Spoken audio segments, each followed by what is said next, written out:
ನಾರಿ ಶಕ್ತಿ ಬಂಧನ್ ಅಧಿನಿಯಮ 2026 ಇದೇ ತಿಂಗಳ 16, 17, 18ರಂದು ವಿಶೇಷ ಅಧಿವೇಶನದಲ್ಲಿ ನಮ್ಮ ನೆಚ್ಚಿನ ಪ್ರಧಾನಮಂತ್ರಿಗಳಾದಂತಹ ನರೇಂದ್ರ ಮೋದಿಜಿಯವರು ಮಂಡನೆ ಮಾಡ್ತಾ ಇದ್ದಾರೆ. ನಾವೀಗ ಸುವರ್ಣ ಯುಗದಲ್ಲಿದ್ದೇವೆ. ಮಹಿಳೆಯರಿಗೆ 33% ಮೀಸಲಾತಿ ಸಿಗ್ತಾ ಇದೆ. ಇನ್ನು ಮುಂದೆ ನಾವು ವಿಧಾನಸಭೆ ಹಾಗೂ ಲೋಕಸಭೆಯಲ್ಲೂ ಕೂಡ 3ನೇ ಒಂದು ಭಾಗದಷ್ಟು ಸದಸ್ಯರು ಮಹಿಳೆಯರನ್ನ ನಾವು ಕಾಣಬಹುದು. ಮೋದಿಜಿಯವರು ಪ್ರಧಾನಮಂತ್ರಿಯಾದಾಗಿಂದ ಕೂಡ ಮಹಿಳೆಯರಿಗೋಸ್ಕರ ಅನೇಕ ಯೋಜನೆಗಳನ್ನ ತರ್ತಾ ಬಂದಿದ್ದಾರೆ. ಅದರಲ್ಲಿ ಪ್ರಮುಖವಾಗಿ ಉಜ್ವಲ ಯೋಜನೆ, ಸ್ವಚ್ಛ ಭಾರತ ಯೋಜನೆ ಅಡಿಯಲ್ಲಿ ಶೌಚಾಲಯಗಳನ್ನ ಕಟ್ಟಿಸಿಕೊಟ್ಟಿದ್ದಾರೆ.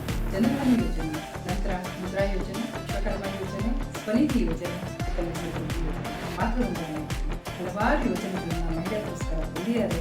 ಇನ್ನು ರಾಜಕೀಯ ಪ್ರಾತಿನಿಧ್ಯ ಹೆಚ್ಚು ಆಗಬೇಕು. ದೇಶದಲ್ಲಿ ನೀತಿ ನಿಯಮಗಳನ್ನ ರೂಪಿಸುವಲ್ಲಿ ಮಹಿಳೆಯರ ಪಾತ್ರವು ಹೆಚ್ಚು ಇರಬೇಕು ಅನ್ನುವಂತಹ ಉದ್ದೇಶದಿಂದ ನಾರಿ ಶಕ್ತಿ ಬಂಧನ್ ಅಧಿನಿಯಮ